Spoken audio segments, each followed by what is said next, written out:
Hello friends, today we will learn about the peptidoglycan layer. In this environment, there are different types of organisms are present. Among them, there are some bacterial species, that is gram-positive and gram-negative organisms. They are having the peptidoglycan layer in their cell wall. In the gram-positive organisms, the thick peptidoglycan layer is present, and in gram-negative organisms, thin peptidoglycan layer is present. If we see the halophilic organisms, that is marine bacteria or halobacteria and halococci, they don't have the peptidoglycan layer. This peptidoglycan layer determines the shape of the cell. This is the insoluble polymer. Rigidity and strength of the cell wall depends on the presence of the peptidoglycan layer in the living cell. See, in this diagram, this is the bacterial cell. This is the cell wall. This is the plasma membrane. In this cell wall, there is a presence of the peptidoglycan layer. This peptidoglycan layer is also called as a mucopeptides, also called as a glycopeptide, muropeptides, glycosaminopeptide, mucocomplex and the murin. Actually, polypeptidoglycan, peptido nothing but the peptide linkage are present in between the amino acids, and the glycan moieties are present. So both of these are combined and forms a network. So that is called as the peptidoglycan layer. This peptidoglycan layer, it measures or it determines the shape of the cell. The major component of the peptidoglycan layer is the NAG, NAM, tetrapeptide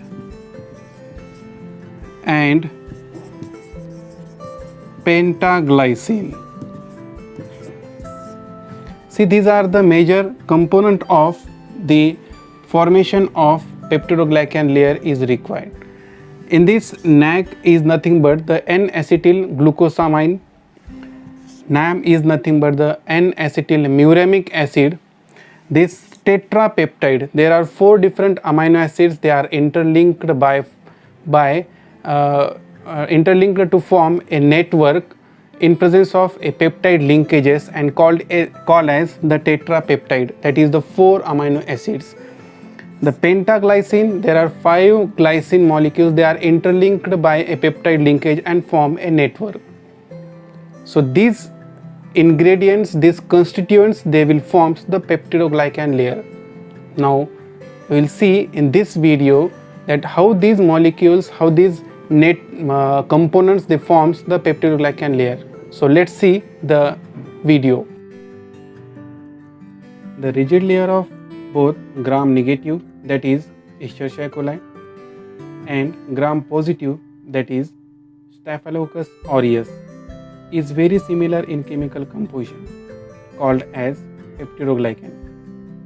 This polysaccharide composed of 2 sugars derivatives or monosaccharides, that is N-acetyl glucosamine, that is NAG, and N-acetyl muramic acid, that is NAM. Both of these NAG and NAM having the N-acetyl group in their chemical structure. The NAG and NAM are linked by the beta-1,4 glycosidic linkage and forms a network having the alternative monomers of NAG and NAM. The tetrapeptide side chain, that is, it contains 4 amino acids. It having L-alanine, D-glutamic acid, mesodiaminopimelic acid, that is DPA, and D-alanine. Sequentially, if we see the first amino acid, the L-alanine, second D-glutamic acid, third mesodiaminopyamilic acid DPA, and fourth D-alanine. Here D and L and D isomers are present in the tetrapeptide chain. In between these amino acids, the peptide linkage are formed, means peptide bond is formed. The third amino acid may be vary with bacteria as L-lysine instead of mesodiaminopyamilic acid, that is DPA.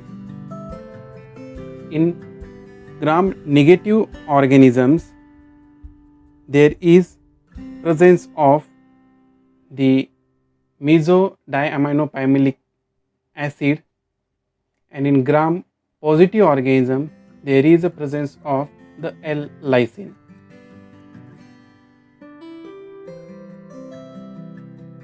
The polysaccharide, that is the sugar derivatives NAC and NAM, linked to the tetrapeptide, that is 4 amino acids, by forming the peptide bond in between the amino and carboxyl group. The whole structure is called as, or is indicated as, the glycan tetrapeptide.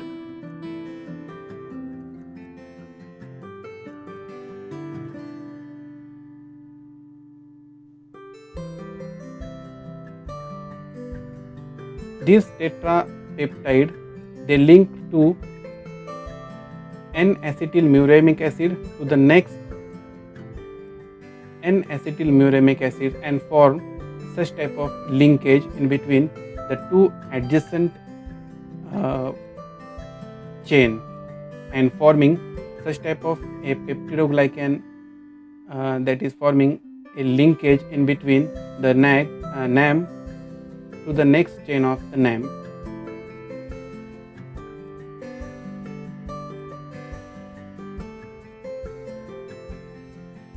Such type of structure we can observe in the gram-negative organisms.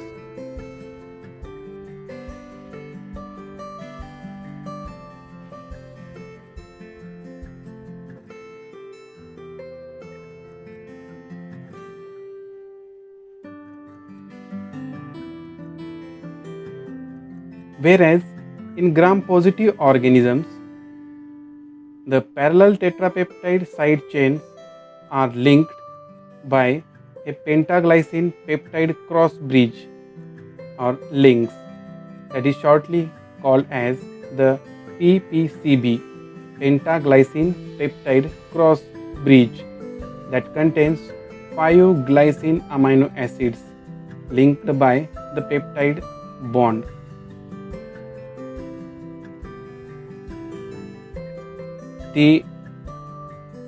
In the gram-positive organism, instead of the DPA, the presence of the L-lysine at the third position in the tetrapeptide.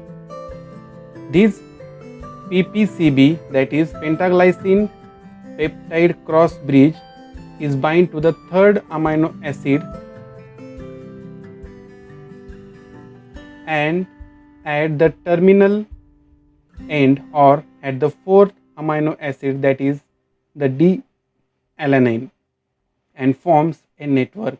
In this way, there is a formation of a network to the adjacent chain and forming a cross linkages. Because of such extensive cross linkage, the peptidoglycan becomes a rigid macromolecule of the cell wall. Such type of a cross linkages are found in the gram-positive organisms, that is in the Staphylococcus aureus. This is the peptidoglycan layer in the gram-positive organisms. These fibers forms relatively coarse, that is at a molecular level, that three-dimensional tough network rather than a solid structure. Such corset-like structure offers no obstacles. These corset-like structures, offers no obstacles to the inward passage of water, food substances such as minerals, glucose, amino acids, even larger organic molecules. And all wastage of the cell can pass outward unobstructed. Here, these pores are responsible to efflux and influx phenomena of these components. So this is all about the peptidoglycan layer present in the bacterial cell.